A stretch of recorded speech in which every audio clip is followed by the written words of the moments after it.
Imagine si tu avais un mindset de gagnant, vraiment un mental d'acier qui te permet de passer à l'action tous les jours et de réussir tout ce que tu fais sans aucun problème et ne jamais abandonner et atteindre à coup sûr tes objectifs. Eh bien, aujourd'hui, je vais te dévoiler comment tu pourras développer ce mental d'acier qui va te permettre vraiment de dépasser tout le monde et atteindre tes objectifs et créer vraiment ta vie de rêve. Si tu es un entrepreneur, si tu as une agence SMMA ou peu importe l'entreprise que tu diriges, ça va vraiment t'aider à la développer et à casser tout le monde. Salut à toi, c'est Elias et j'espère que tu es en forme.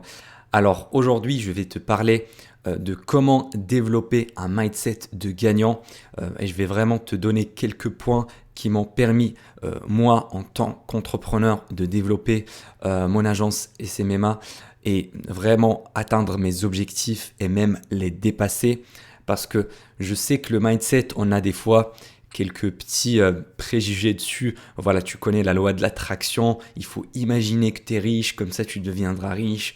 Ou bien, voilà, en imaginant de l'argent, tu vas l'attirer. Oui, il faut méditer 2 heures par jour. Je ne vais pas te parler de ce type de mindset bullshit. Je vais vraiment te parler du vrai état d'esprit à avoir parce que tout commence de la tête. Je sais qu'il y en a beaucoup qui vont négliger ça et crois-moi, j'étais comme toi.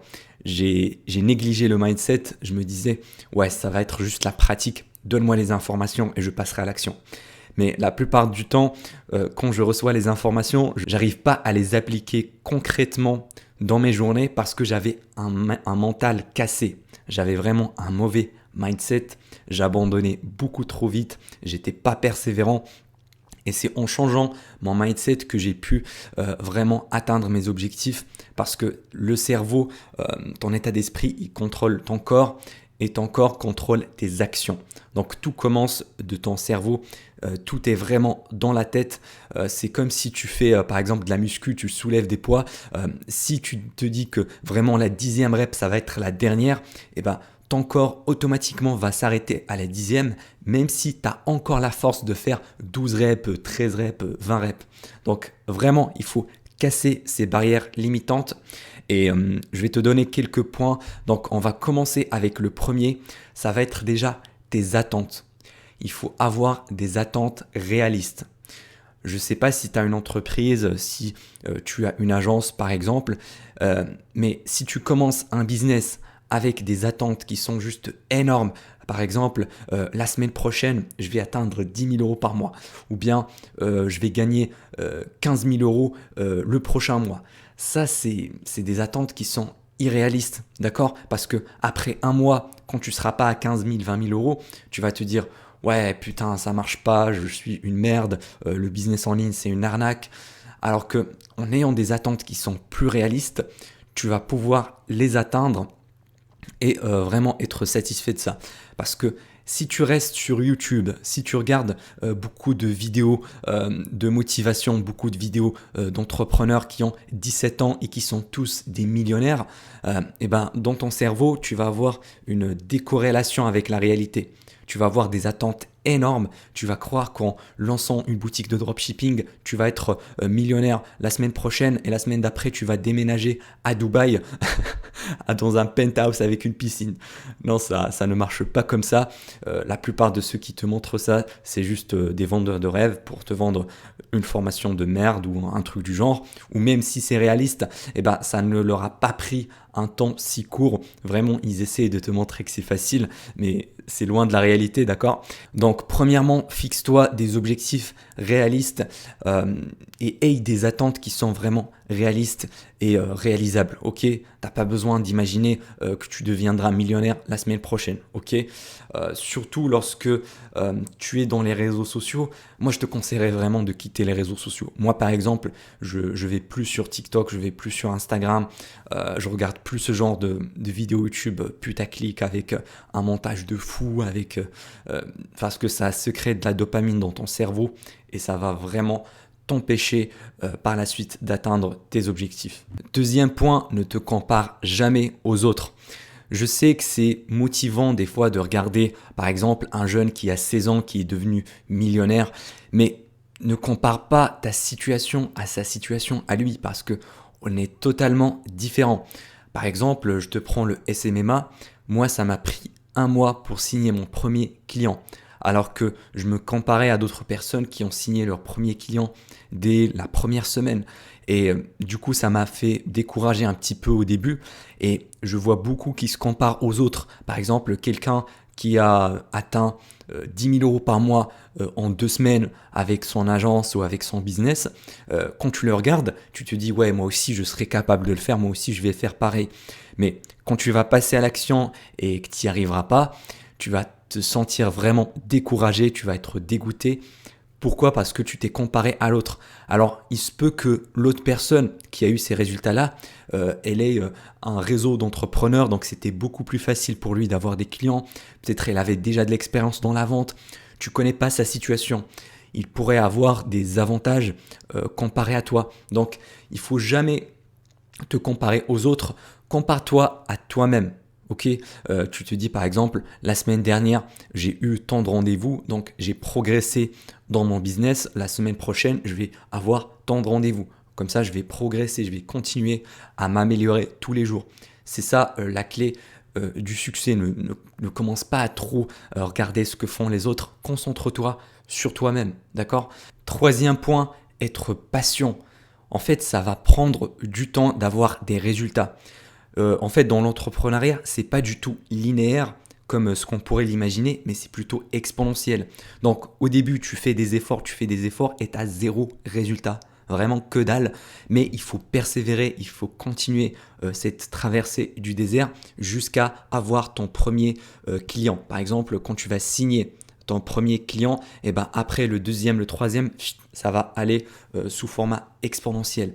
Et c'est ça vraiment la réalité du business. C'est pas tu vas faire un effort aujourd'hui, tu vas être payé à la fin du mois. C'est pas comme le salariat, ça ne marche pas de la sorte. Moi par exemple, à mes débuts, j'ai bossé 10 fois plus que maintenant, mais par contre, maintenant, je gagne 20 fois plus qu'à mes débuts. Donc il n'y a aucune logique entre les deux, mais c'est parce que j'ai dépassé cette phase-là de la traversée du désert, et là je suis dans la phase exponentielle. Et il faut vraiment comprendre ça, ça prend du temps. Cette traversée du désert, ça peut durer plusieurs semaines, voire plusieurs mois. Et la plupart vont abandonner juste avant de signer ce premier client. Tu vois, il leur reste vraiment peut-être un seul email de prospection pour l'atteindre. Imaginons tu prends deux personnes. T'en as un qui a envoyé 500 emails de prospection, mais qui a zéro client et qui l'abandonne.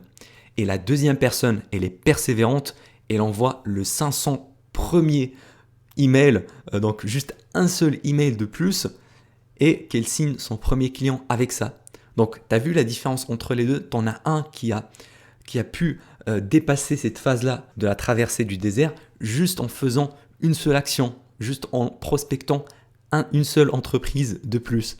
Et c'est ça que tu dois garder dans ta tête, c'est que le prochain prospect que tu vas démarcher, le prochain rendez-vous que tu vas passer, ça va peut-être être ton prochain client. Tu es à un seul client de changer ta vie, de devenir libre, ce que tu veux atteindre, tes objectifs financiers. Donc, c'est vraiment plus proche que ce que tu pourrais croire. Il ne faut jamais abandonner avec ce mental-là en se disant qu'à chaque fois, le premier prospect, ça peut être mon client. Tu vas continuer. Crois-moi, c'est ça le secret d'un vrai mindset de gagnant, parce que tu n'as pas le choix, tu vas continuer, tu vas bosser. Et je vois beaucoup de débutants, ils commencent avec en ayant de grosses attentes, par exemple, ouais, je vais signer mon premier client facilement, et du coup, ils commencent leur prospection le premier mois, le deuxième mois, et ils n'ont aucun client, et ils se disent, ouais, le SMMA, c'est un business de merde, je vais passer à autre chose, je vais passer au dropshipping. Et ils refont la même chose. Ils vont tester le dropshipping pendant un mois, 2 semaines. Ils vont voir qu'ils ont perdu 2000 euros en testing publicitaire. Ils vont se dire, ouais, le drop, c'est un business de merde. Ensuite, ils vont switcher pour un autre business. Et toute leur vie va rester comme ça. Ils vont faire la traversée du désert. Puis hop, ils vont abandonner. Ils vont recommencer une autre traversée du désert. Et c'est un cycle infini, c'est un cycle infernal. Donc, si tu commences un business comme une agence marketing, tu dois le prendre au sérieux. tu dois t'engager pendant minimum 1 an. Tu te dis vraiment 1 an pour lancer ce projet-là et je ne vais jamais abandonner, je vais passer à l'action tous les jours. Parce que, qu'on te le dise ou non, c'est un vrai business, c'est une vraie entreprise.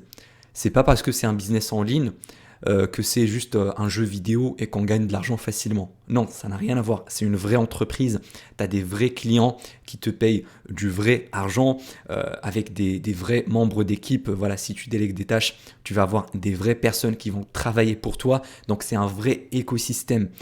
C'est pas parce que c'est pas un bâtiment, que tu n'as pas des bureaux dans le 14e arrondissement de Paris que voilà, c'est pas une entreprise. Rien à voir. Le troisième point, ne sois pas perfectionniste. Vraiment, la perfection, ça tue l'action. Et moi, personnellement, j'avais du mal avec ça. Je me disais, non, il faut que j'apprenne Facebook Ads à 200% avant de pouvoir signer mon client. Sinon, je ne vais pas pouvoir lui apporter des résultats.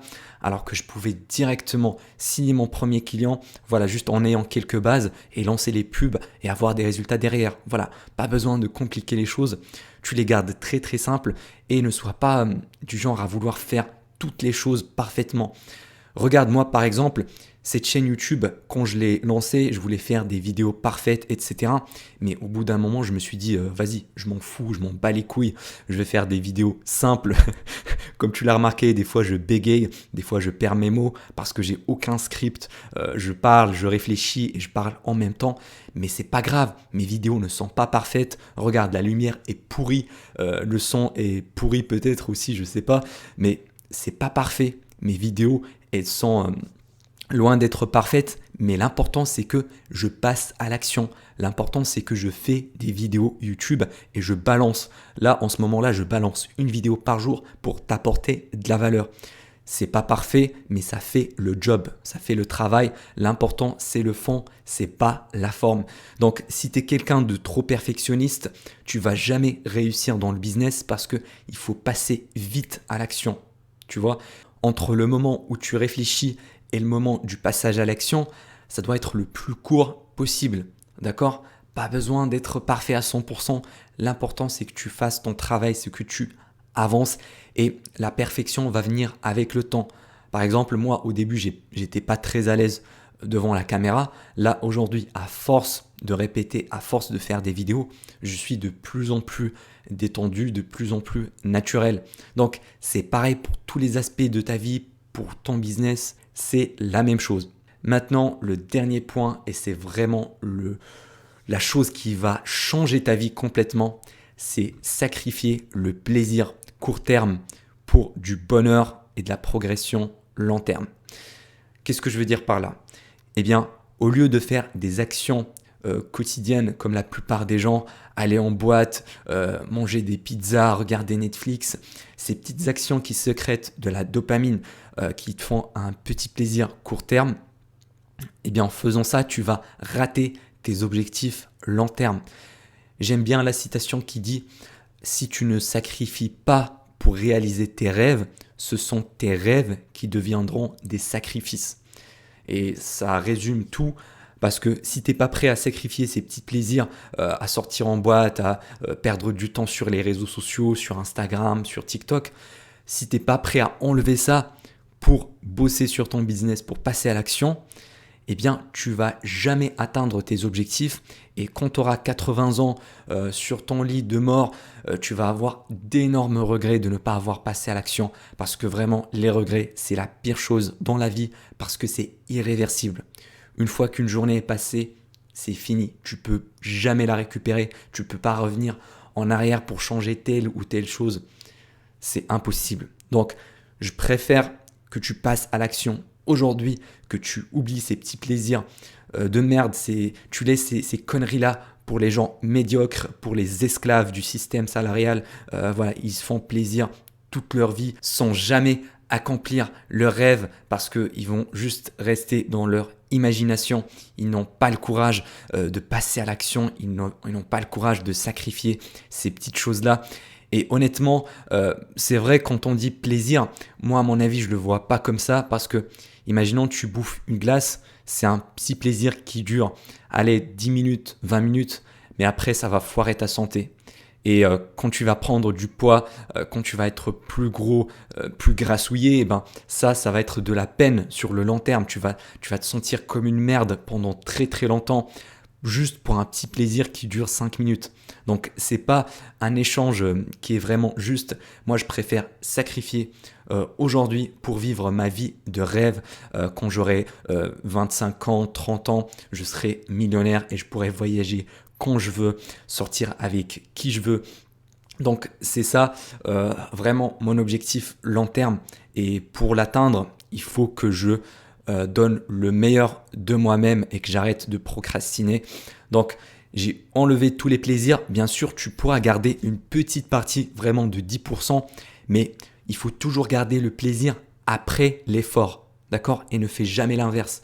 T'en as beaucoup qui vont checker les réseaux sociaux, ils vont manger des crêpes, des sucreries le matin avant de travailler. Ça, c'est une grosse erreur. Il faut toujours bosser un maximum et à la fin, tu peux te récompenser avec un petit plaisir. Mais ça doit rester marginal. D'accord?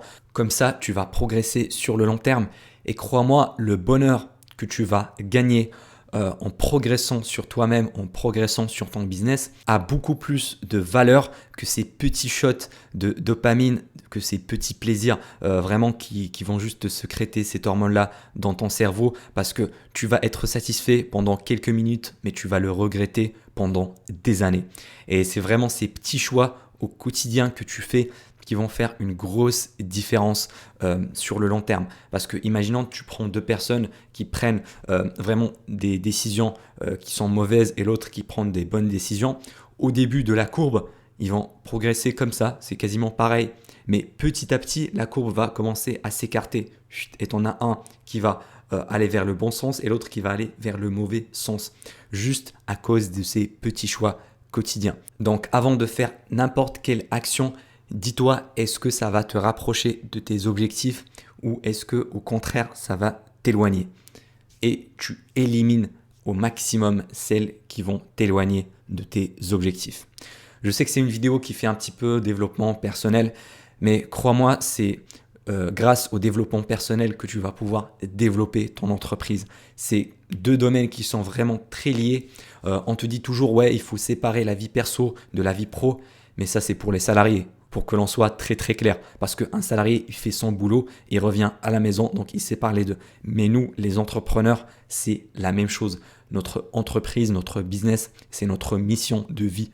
Donc le perso et le pro, c'est quasiment la même chose. Si tu as une mauvaise hygiène de vie, si tu manges des chips, des pizzas et tu regardes Netflix tous les soirs, tu vas jamais réussir un business. Ça, c'est totalement sûr. Donc on n'est pas des salariés les gars, il faut vraiment passer à l'action et prioriser les choses. Maintenant, si tu veux savoir comment moi j'ai fait pour monter mon agence à 6 chiffres, eh bien dans le premier lien en description, tu trouveras une étude de cas totalement gratuite qui t'explique tout mon parcours de A à Z. Donc, on se retrouve dans le premier lien en description. C'était Elias. À la prochaine.